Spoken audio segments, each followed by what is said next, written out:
할렐루야. 아멘. 6월부터 7월 수요 공감 예배는 2018년도 흰구름 뭉게뭉게라는 주제로 말씀을 나누고 있습니다. 그리고 여름 사역에 앞서서 각 부서별로 소개하고 함께 기도하는 시간을 가지고 있는데요. 저는 소망합니다. 이 시간들을 통하여서 각 부서별로 진행될 여름 사역에 하나님의 은혜가 가득하게 될 줄 믿습니다. 그리고 또한 이를 위해서 후원하시고 기도하시는 우리 성도님 여러분들의 삶 가운데도 이러한 동일한 은혜가 있기를 주님의 이름으로 축복합니다. 아멘. 성도님들 혹시 M4 세대라는 단어를 알고 계신가요? 이 말을 알고 계신가요? 이 단어는 2015년도에 나온 말로서 청년들의 안타까운 사회, 경제적 압박으로 인해 많은 것들을 포기한다라는 의미에서 나온 단어입니다. 처음에는 우리가 잘 알듯이 3포 세대라고 해서 결혼, 연애, 출산 등을 포기한다라는 의미로 많이 사용되었었는데요. 이제는 너무나도 포기할 게 많아서 3포, 5포, 7포 세대를 넘어서 숫자로 셀 수 없는 정도가 이르러서 이제 N, 무한대를 뜻하는 M4 세대가 되었다라고 말합니다. 맞습니다. 이 시대를 살아가고 있는 청년들이 너무나도 많은 부분에서 보이지 않는 미래에 대해서 고민하고 살아가고 있습니다. 그런데 이런 사회적 문제는 청년들만의 문제가 아니라 한창 꿈과 희망을 가지고 나아가야 할 우리 유초등부 어린 아이들에게까지 영향이 미치고 있다는 것입니다. 저는 이런 고민을 하면서요, 과연 우리 유초등부 친구들이 꿈과 희망을 포기하고 살아가고 있을까? 라는 고민을 잠시 해봤습니다. 근데 다시 생각해보니 우리 친구들이 꿈이 없진 않습니다. 그런데 중요한 것은요, 꿈을 잃어버린 것이 아닌, 꿈이 없는 것이 아닌 꿈이 다른 곳으로 이동해 있는 것을 보게 됐다는 것입니다. 1981년 한국과학기술진흥재단 조사 결과에 따르면요, 초등학생 장래 희망 1위가 무엇이었냐면 과학자였습니다. 그리고 2위는 의사, 그리고 3위는 교수 혹은 교사였는데요. 이렇게 꿈꿔왔던 장래 희망들이 1997년 IMF 구제 금융 위기를 겪고 난 이후에 어떻게 바뀌었냐면 안정된 직업을 추구하기 시작했습니다. 근래에 한 매체에서는 서울 시내 초중고생을 대상으로 장래 희망을 조사했습니다. 다시 조사했습니다. 근데 여기서 1위가 어떠한 것으로 나타났냐면 바로 아이돌 혹은 공무원으로 나타났다는 것입니다.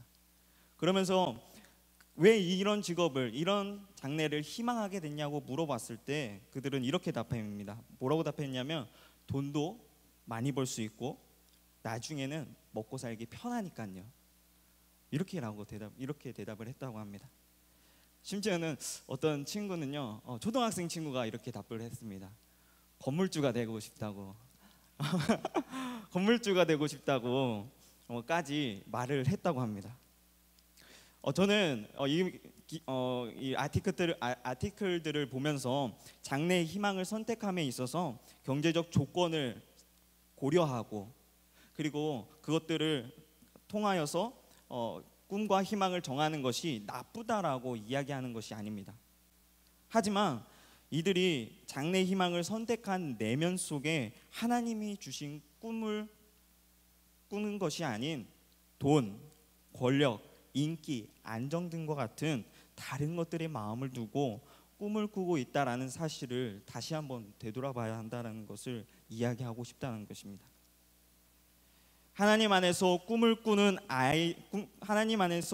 것이 아닌 다른 것들에 마음을 두고 헤매는 아이들에게 우리는 어떠한 말씀을 전해야 할까요? 2018년도 유초등부 여름성령학교는 히어로즈라는 주제로 진행됩니다.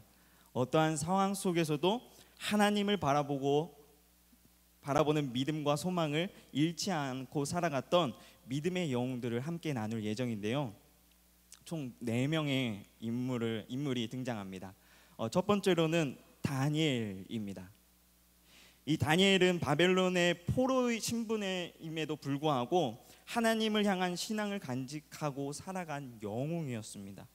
그리고 그렇게 하나님을 향한 신앙을 저버리지 않고 하나님을 선택하고 나아갔을 때 하나님께서는 다니엘을 높여주시고 인정받는 사람이 되게 해주셨다는 것입니다.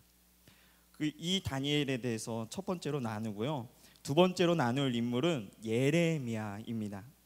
이 예레미야는 같은 시대를 지낸 다니엘과 에스겔 중 가장 먼저 선지자로 부름받았던 사람이었습니다. 이 예레미야에게도 하나님께서는 예레미야 1장 5절 말씀에 이렇게 말씀하십니다. 함께 읽어볼까요? 시작. 내가 너를 모태에 짓기 전에 너를 알았고 배에서 나오기 전에 너를 성별하였고 너를 여러 나라의 선지자로 세웠노라. 아멘. 하나님은 어린아이와 같고 자신의 부족함을 알았던 예레미야에게 찾아가서 희망을 주시는데요. 그 희망은 바로 하나님께서 나를 먼저 알고 계셨고 나를 먼저 선택하셨다라는 것입니다. 이 희망으로 예레미야는 유다의 내적 부패와 만연한 우상 숭배에 대해서 하나님의 말씀을 담대하게 전하는 영적 지도자로서 쓰임 받았습니다. 아멘. 이렇게 두 번째로 나눌 인물이 바로 예레미야였고요. 세 번째로 나눌 성경 속 믿음의 영웅은 바로 엘리야입니다. 엘리야는 이스라엘의 오므리 아하시야 왕 시대에 활동한 선지자입니다. 엘리야는 우리가 잘 알듯이 갈멜산에서 아세라 선지자들과 대결하여 하나님의 능력으로 승리한 선지자입니다. 그리고 이를 통해 하나님이 어떠한 분인지에 대해서 알렸던 선지자였는데요. 그런데 그에게도 그렇게 능력이 있었던 그에게도 많은 위기와 영적 침체가 있었습니다. 그것은 이세벨이 사신을 보내 엘리야를 죽이겠다고 협박하는 것이었습니다. 분명 하나님의 이름을 알리고 하나님의 말씀을 선포한 엘리야에게 놓여진 현실은 자신의 기대와는 전혀 다른 상황이었다라는 것입니다. 이런 상황 가운데 엘리야는 로뎀나무에서 아까 전에도 보였듯이 로뎀나무에서 죽기를 청합니다. 하지만 하나님께서는 이렇게 죽기를 청하는 엘리야에게 다가가서 다시 회복시키시는데요. 로뎀나무에서 누워 자던 엘리야에게 천사가 나타나서 그를 어루만지고 위로하시는 역사를 경험하게 됩니다. 그리고 호렙산에서 세미한 소리 가운데 하나님의 음성을 들려주셨습니다. 하나님은 엘리야에게 주신 사명을 잘 감당할 수 있도록 힘을 주시고 지켜주셨습니다. 그리고 그것을 의지하여서 엘리야는 하나님이 원하시는 말씀들을 온전히 선포하는 선지자가 되었다라는 것입니다. 이렇게 3명의 영웅들을 소개했는데요. 오늘 제가 여름성경학교 때 우리 유초등부 친구들과 나눌 믿음의 영웅 4명 중에 그리고 우리 수요 공감 예배에서 우리 말씀을 나누고 있는 우리 성도님들과 함께 자세하게 나누고 싶은 그 인물은 바로 에스겔입니다. 오늘 이 에스겔에 대해서 좀 더 자세하게 나누길 원하는데요. 이 에스겔은 부시의 아들로서 제사장 출신이며 동시에 하나님의 부름을 받았던 선지자였습니다. 그런데 에스겔이 활동한 시대는 바벨론 포로 시기였습니다. 남왕국 유다는 바벨론에게 2차례에 걸쳐서 침략을 받았는데요. 이 에스겔은 두 번째 침략이 있었던 주전 597년에 바벨론의 포로로 끌려갔던 사람들 중에 한 사람이었습니다. 2차례에 걸쳐서 침략이 있었는데 이 에스겔은 두 번째 침략에서 포로로 끌려갔는데 그 시기가 597년이었다는 것입니다. 그렇게 포로의 신분으로 끌려와 있던 이 에스겔에게 그발 강가에서 하나님께서는 하나님의 말씀을 주셨습니다. 함께 에스겔 1장 1절부터 3절 말씀을 읽도록 하겠습니다. 시작. 서른째 해 넷째 달 초닷새에 내가 그발 강가에 사로잡힌 장에 있을 때에 하늘이 열리며 하나님의 모습이 내게 보이니 여호야김 왕이 사로잡힌 지 5년 그달 초닷새라.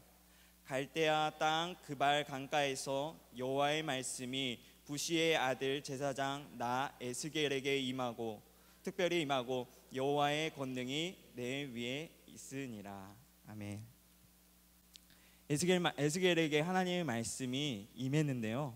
여기서 우리가 볼 것은 서른째 해라고 나와 있습니다. 서른째 해는 에스겔의 나이를 의미합니다. 에스겔은 30살에 이 말씀을 받았다는 거예요. 그리고 여기서 여호야김 왕이 사로잡힌 지 5년이라는 말씀이 나오는데요. 이 말씀은 여호야긴이 597년에 바벨론의 포로로 끌려간 그 시점으로부터 5년이 지난 것을 이야기하는 바로 593년을 이야기합니다. 따라서 에스겔이 포로의 신분으로 그발 강가에서 하나님의 말씀을 받았던 나이가 30세였고 그 시기는 주전 593년이었다는 것입니다. 에스겔은 하나님의 소명을 받고 이스라엘 백성들에게 왜 이스라엘이 멸망할 수밖에 없었고 심판을 받을 수밖에 없었는지에 대해서 예언합니다. 예언하는데요. 그 이유는 에스겔 8장 1절에서 3절 말씀에서 잘 알 수 있습니다. 에스겔 8장 3절 말씀을 읽어드리도록 하겠습니다. 그가 손 같은 것을 펴서 내 머리털 한 모숨을 잡으며 주의 영이 나를 들어 천지 사이로 올리시고 하나님의 환상 가운데 나를 이끌어 예루살렘으로 가서 안뜰로 들어가는 북향한 문에 이르시니 거기에는 질투의 우상 곧 질투를 일어나게 하는 우상의 자리가 있는 곳이라. 아멘. 에스겔은 하나님의 영에 의해 환상 가운데 예루살렘으로 옮겨집니다. 그리고 성전에서 일어나는 일을 목격했는데요. 그곳에서는 하나님을 예배하는 예배의 자리가 아닌 우상을 예배하는, 우상을 숭배하는 자리로 바뀌어 있었다는 것입니다. 이스라엘이 멸망할 수밖에 없었던 이유, 그리고 심판을 받을 수밖에 없었던 이유는 바로 하나님이 있어야 할 곳에 하나님이 계시지 않고 그곳에 우상을 채워 넣었다라는 것입니다. 에스겔 전체를 나눠서 보면요, 1장부터 24장은 우상 숭배로 인한 이스라엘에 대한 하나님의 심판의 말씀이 있고요. 그리고 25장에서 32장은 주로 이방민들에 대한 하나님의 심판의 말씀이 선포되고 있습니다. 심판의 말씀이 1장부터 32장까지 계속해서 나오고 있다는 것입니다. 참 많죠. 당시 이스라엘 백성들이 얼마나 하나님을 떠나서 있었는지에 대해서 이 말씀들을 보면서 한눈에 알 수 있습니다. 그런데요, 하나님께서는 에스겔에게 이렇게 심판의 말씀만을 전하게 한 것이 아니라 회복의 말씀도 전하게 하셨는데요. 33장에서부터 48장의 말씀을 통하여서 하나님의 구원과 이스라엘의 회복의 말씀을 주셨습니다. 여기서 주목해야 할 것은 하나님께서는요, 이 구원과 회복의 말씀의 중심에 성전이 다시 거룩하게 세워져야 할 것을 이야기하고 있습니다. 여기서 성전은 우리가 잘 알듯이 하나님이 거하시는 곳이고 하나님의 임재가 있는 곳이고 하나님의 영광이 나타나는 곳이라는 것입니다. 오늘 우리가 읽은 에스겔 47장 말씀에 우리가 회복되어야 할 성전의 모습에 대해서 자세하게 말씀하고 있습니다. 그럼 함께 47장 말씀을, 오늘 본문 말씀을 다시 한번 살펴보면요, 하나님께서는 에스겔에게 한 환상을 보여주셨습니다. 함께 에스겔 47장 1절부터 2절 말씀을 세번역 성경으로 읽도록 하겠습니다. 시작. 그가 나를 데리고 다시 성전 문으로 가는데 보니 성전 정면이 동쪽을 향해 있었는데 문지방 밑에 물이 솟아나와 동쪽으로 흐르다가 성전의 오른쪽에서 밑으로 흘러내려가서 제단의 남쪽으로 지나갔다. 또 그가 나를 데리고 북쪽 문을 지나서 바깥 문으로 나와 담을 돌아서 동쪽으로 난 문에 이르렀는데 보니 그 물이 동쪽 문의 오른쪽에서 솟아나고 있었다. 아멘. 에스겔은 천사와 함께 성전으로 다시 가게 됐습니다. 거기서 에스겔이 본 것은 성전 앞면이 동쪽으로 향해 있고 그 동쪽으로 향해 있던 바깥 문 오른쪽에서 물이 솟아나서 강을 이루고 있는 것을 보게 됐습니다.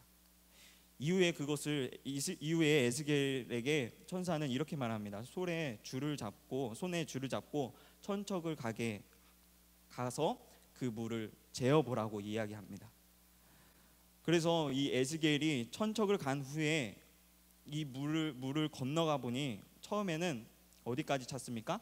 발목까지 찼다고 합니다. 그리고 또 천척을 간 후에 이 물을 건너보니 무릎까지 찼고, 그리고 또 천척을 간 후에 허리를 넘어 사람의 키를 넘는 깊은 강이 되었다라고 말합니다. 그래서 결국은 사람이 능히 헤엄칠 수 있을 만한 물이 되었고요. 근데 그 강을 건너지는 못할 정도의 엄청난 강이 되었다고 말합니다. 이후에 천사는 에스겔을 다시 인도하여서 그 강을 되돌아보게 하셨는데요. 이 강물이 흘러 들어간 곳에는 나무들이 어떻게 해요? 빽빽하게 다시 세워져 있었고, 이 강물은 바다까지 이른다고 말합니다. 여기서 바다는 사해 바다를 말하는데요. 이 사해 바다는 염분이 많아서 물고기가 살 수 없는 바다였습니다. 그런데 하나님께서 임재한 그 회복된 성전에서 흘러나오는 물이 흘러 들어가면 그 바다에 물고기가 심히 많게 되는 그런 역사를 하나님께서는 에스겔에게 보여주셨다는 것입니다. 그리고 이 물이 흘러 들어가는 곳에는 각종 먹을 과실나무가 자라서 열매가 끊이지 않게 공급이 되고 달마다 새로운 열매를 얻게 된다라고 말씀하고 있습니다. 오늘 이렇게 환상 가운데 주의 영이 에스겔을 데리고 간 곳은 하나님이 임재한 곳이고 하나님의 임재하심으로 회복된 성전의 모습이었습니다. 분명 에스겔은 이 환상을 보기 전에 8장 말씀에 우상 숭배로 뒤덮여 있었던 성전을 보았습니다. 그런데 오늘 47장 말씀에는 하나님이 성전에 임재하심으로 물이 솟아났고 그 물이 흘러 들어가는 곳마다 모든 생명이 되살아나는 환상을 보았다라는 것입니다. 아멘. 오늘 이렇게 말씀을 정리하면서 저는 분명 설교 첫 부분에 M4 세대를 이야기하면서 요즘 시대 상황이 그리 좋지 못하다라고 얘기했습니다. 맞습니다. 요즘 취업, 결혼, 출산 등 어느 것 하나 내 마음대로 되는 것이 없는 시대를 우리 아이들과 그리고 청소년들이 살아가고 있습니다. 그래서 하나님의 꿈과 희망을 안고 나아가야 할 우리 아이들이 그리고 이 세대들이 세상의 것들에 매여서 꿈을 포기하거나 다른 곳에서 꿈을 찾는 모습들을 보게 됩니다. 하지만 그곳에서는 참된 생명도 참된 꿈도 찾을 수 없습니다. 왜냐하면 참된 생명과 참된 꿈은 하나님 안에 있기 때문입니다. 아멘. 이번 유초등부 여름 성경학교 가운데 꿈을 다른 곳에서 찾아 헤매던 아이들이 하나님 안에서 하나님을 통해서 흘러나오는 물을 통하여서 참된 꿈과 생명을 발견하는 귀한 시간이 되길 주님의 이름으로 축복합니다. 아멘. 이러한 역사가 있기를 위해서 유초등부는 기도하고 있습니다. 먼저는 유초등부 선생님들이 기도하고 있는데요. 6월 셋째 주부터 여름 성경학교 전까지 릴레이로 2명씩 짝지어서 기도하고 있습니다. 잘 보이실런지 모르겠지만 이름이 다 나와 있죠. 우리 선생님들의 이름을 이렇게 적어놓고 릴레이로 기도하고 있습니다. 그리고 릴레이로 기도할 뿐만 아니라 보시면요, 금요 가족 기도회 때 전 교사 기도라고 써져 있습니다. 교회 학교 전 교사가 모여서 함께 여름 성경학교를 위해서 기도하고 있습니다. 그리고 유초등부는 특별히 어떠한 기도 제목으로 기도하고 있냐면요, 화면을 보시면 이러한 기도 제목으로 기도하고 있습니다. 지금 하나하나 설명드리고 싶지만 너무나도 많아요. 네, 한번 보시고 유초등부가 이러한 비전을 가지고 그리고 이러한 꿈을 가지고 우리 다음 세대를 위해서 기도하고 있다는 것을 우리 성도님들이 알아주셨으면 좋겠습니다. 하늘빛교회 유초등부 여름성경학교의 기도 제목이었습니다. 여름성경학교 가운데 저는 소망하는 것은 이 기도 제목들이, 아까 전에 화면에 나왔던 이 기도 제목들이 다 이루어지는 역사가 있을 줄 믿습니다. 아멘. 그렇게 될 줄 믿습니다. 아멘. 우리 이 시간에 함께 주께 가까이 찬양하시고요, 기도하는 시간을 가지도록 하겠습니다.